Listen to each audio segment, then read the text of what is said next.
puderam observar que o combustível que alimenta esta igreja a seguir em frente se chama lutas, dificuldades, tormentas, vendavais. É por isso que Jesus disse, certa vez naquele ensino, que o Filho de Deus precisa ter a sua fé fundada numa rocha, porque ele diz: vem a chuva torrencial, sopram os ventos, vem as enchentes. Então observe, irmãos, vem lutas, vem dificuldades de todas as direções, vem de cima, vem dos lados, soprando como ventos terríveis, e também vem para derrubar, em forma de enxurrada. E Jesus afirmou que só vence aquele que tem a sua fé fundamentada no Evangelho do Reino dos Céus. Isto é, que vivam e pratiquem a doutrina desta igreja apostólica. Porque sempre é dito, sem luta não há vitória. Como eu disse quando estive aqui de outra vez, que o Filho de Deus precisa ser como uma rocha de firmeza, potente, inabalável, para não permitir que sejam derrubados por esses ventos terríveis que sopram. Sopram através da visão, quando nós vemos algo que não é bom. São ventos que estão sendo direcionados para nós. Quando nós ouvimos aquilo que não é bom, o que acontece? É um alimento que nós estamos recebendo. São ventos que estão soprando. E se nós não tomarmos cuidados, nós seremos dominados. Devemos lembrar que São Paulo fez uma afirmação: o verdadeiro Filho de Deus é como um luzeiro, uma luz poderosíssima, forte, de um fulgor extraordinário que não é apagada pelo vento do pecado. Então é por isso, irmãos, que muitas pessoas de quando em quando desanimam na igreja. Por quê? Alguém se desanima? Porque está se alimentando de algo que não presta. É só eu permitir ver e ouvir aquilo que é contaminador, aquilo que é viciante, aquilo que é destruidor. Eu estou abrindo as portas para que esses ventos entrem em mim. E eu vou ficando cheio de sentimentos ruins, sentimentos maus. Eu passo a gostar do pecado, porque o mal ele dá um sabor ao pecado. Por exemplo, a pessoa quando fica diante de uma novela, ou assistindo jogos, ou filmes, ou notícias ruins, o mal dá um sabor naquilo, despertando a curiosidade da pessoa, e a pessoa começa a gostar. É quando ficam viciadas em novelas, em jogos, enfim, tudo que não presta. Eu mostrei um exemplo, irmãos. Então esses ventos sopram de diversas formas, para contaminar o ser humano, arruinar a sua vida e deixar-lhe doente, provocando desânimo. É quando a pessoa morre. É por isso que está dito na doutrina: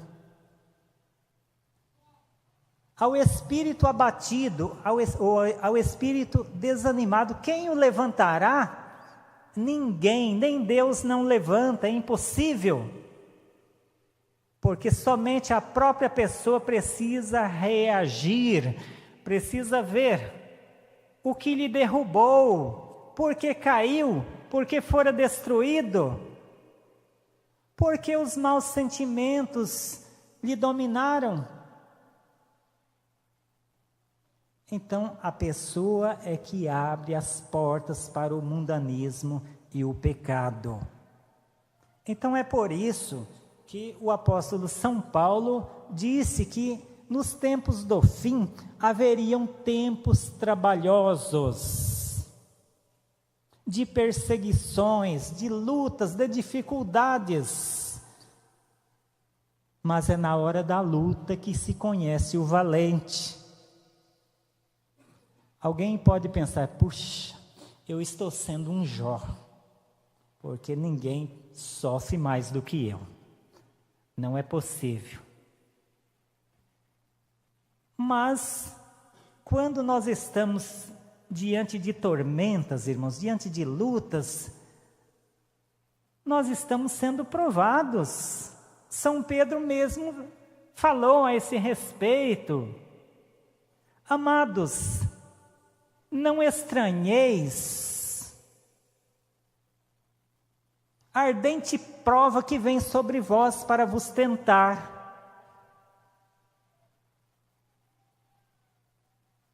Mas antes, alegrai-vos no fato de serdes participantes das aflições de Cristo. Porque se pelo nome de Cristo sois vituperados, bem-aventurados sois, isto é, se por sermos apostólicos, muitas vezes temos cargos na igreja, quanto mais cargos nós temos, mais os ventos sopram fortes, as tormentas.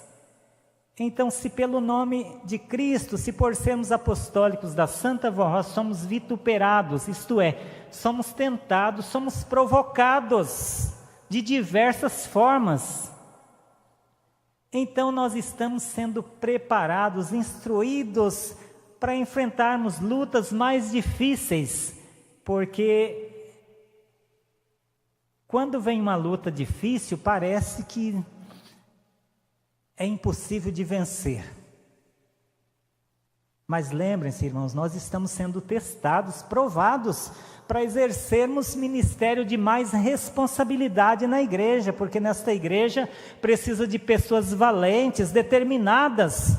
Aqui não é lugar dos covardes, daqueles que fogem da luta, que permite que o seu interior seja invadido por sentimentos enganosos e negativos. Porque muitos dizem, eu posso andar de qualquer jeito, não tem mais exclusão na igreja. Enganam-se, irmãos. Nunca houve tanta exclusão como tem havido nos tempos presentes. Assim, o santo irmão Aldo mesmo disse, nós temos na doutrina, os falsos não permanecem na comunhão dos justos. E a pessoa vai permitindo o erro.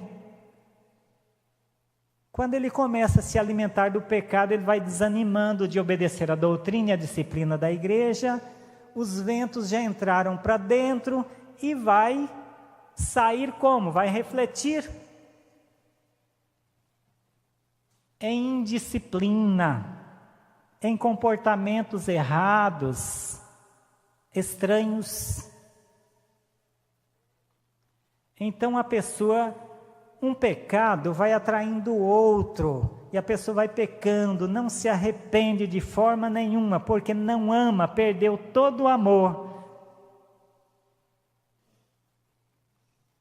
Chega um momento, irmãos, que a pessoa sai por si mesmo da igreja, e sai rebelde, envenenada por dentro, cheia de ódio, a sede de vingança, de destruir a igreja, falando mal da Santa Vó Rosa, do Santo Irmão Aldo.